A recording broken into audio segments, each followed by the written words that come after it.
నిఖిల్ లేని సోనియా ఎలా సోనియా లేని నిఖిల్ ఎలా ఉంటున్నాడు, మీకు ఎలా అనిపిస్తుంది? నిఖిల్ గారు బాగానే ఉన్నారు, ఎందుకంటే ఆయన మ్యారేజ్ కాబట్టి అసలు సోనియాని కలిపోతారు మ్యారేజ్ కాబట్టి. సోనియాని రిప్లేస్ చేసింది అనొచ్చా యష్మి? చేసినట్టు ఏ విధంగా ప్యాంపర్ చేస్తున్నారు ఏ విధంగా అంటే కన్నడ వర్సెస్ తెలుగు అని చెప్పేసి మనం ఫస్ట్ నుంచి అనుకుంటున్నాం. నిన్న ఫుడ్ టాస్క్ లో అందరూ కన్నడ వాళ్ళకి ఫుడ్ ఇవ్వడం మీద అది నిజమే అని చెప్పేసి ప్రూవ్ అయింది. మీకు ఎలా అనిపిస్తుంది? మీకు వాళ్ళ నిజమే అనిపిస్తుందా?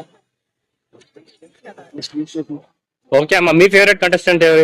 మణికంఠ కాకుండా మీ ఫేవరెట్ ఎవరు చెప్పండి. నాకు నబిల్ కదా. నబిల్ సూపర్, అసలు చాలా బాగా ఆడుతున్నాడు. నెక్స్ట్ ఈయన తర్వాత ఆయనే టాప్ 5 ఎవరు ఉంటారు అనుకుంటున్నారు? టాప్ 5 లో నబిల్, మణికంఠ. అంటే కప్ ఎవరు కొడతారు, విన్నర్ ఎవరు అనుకుంటున్నారు? నిఖిల్ గారు అనుకుంటున్నాము. నబిల్ కొట్టే ఛాన్స్ ఎక్కువ ఉంది. నబిల్ ఏం మాట్లాడినా స్ట్రేట్ గా మాట్లాడతా. నబిల్ గారు. ఓకే, మీరు ఒకవేళ ఎలిమినేట్ చేయాలని డోర్ చేస్తారు? యష్మియా? ఎందుకండి? యష్మి చాలా టార్గెట్ చేసింది మణికంఠని. అంతేనా?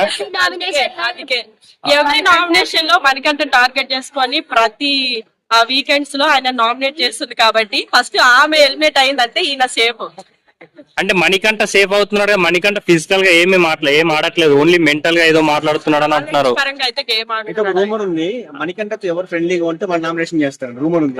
కరెక్ట్, నమ్మిన వాళ్ళని మోసం చేసినట్టు. కరెక్ట్ కాదు. నిన్న మరి అలా యష్మి చేసింది, అలా యష్మి టార్గెట్ చేసింది. వాళ్ళిద్దరు ఫస్ట్ ఫ్రెండ్స్ గా ఉంటుండే, అయితే ఆమెనే స్టార్ట్ చేసింది. నిన్న ఇప్పుడు ఆదిత్య ఓం మణికంఠ చాలా సపోర్ట్ చేసిండు. అలాంటి ఆదిత్య ఓం ఎలిమినేషన్ లో ఫస్ట్ మణికంఠనే పెట్టిండు. అది ఎంతవరకు కరెక్ట్ అని మీరు అనుకుంటున్నారు? ఆయన కొంచెం గేమ్ లో కొంచెం ఏజ్ ఎక్కువ ఉండడం వల్ల డల్ ఉన్నట్టు అనిపించింది మణికంఠకి, అందుకే తను చాలా యష్మి అనేది మణికంఠతో మాట్లాడాలంటే భయం వేస్తుంది. నైనిక చాలా బాగా ఆడుతుంది గేమ్, అందువల్ల వాళ్ళిద్దరు ఏం చేయలేక ఈయన కొంచెం డల్ ఉన్నాడు కాబట్టి ఈయనని ముందడుగు వేయించారు. కానీ ఆయన ఎలిమినేట్ కరెక్ట్ కాదు. ఓకే, ఈ వీక్ ఎలిమినేషన్ మీరు ఎవరు అనుకుంటున్నారు? మణికంఠనా? ఓకే, నైనికనా లేకపోతే నైనిక? ఆదిత్య ఓం అనుకుంటున్నారా? ఆదిత్య ఓం పర్ఫార్మెన్స్ ఎలా? Aditya okay, fine thank you.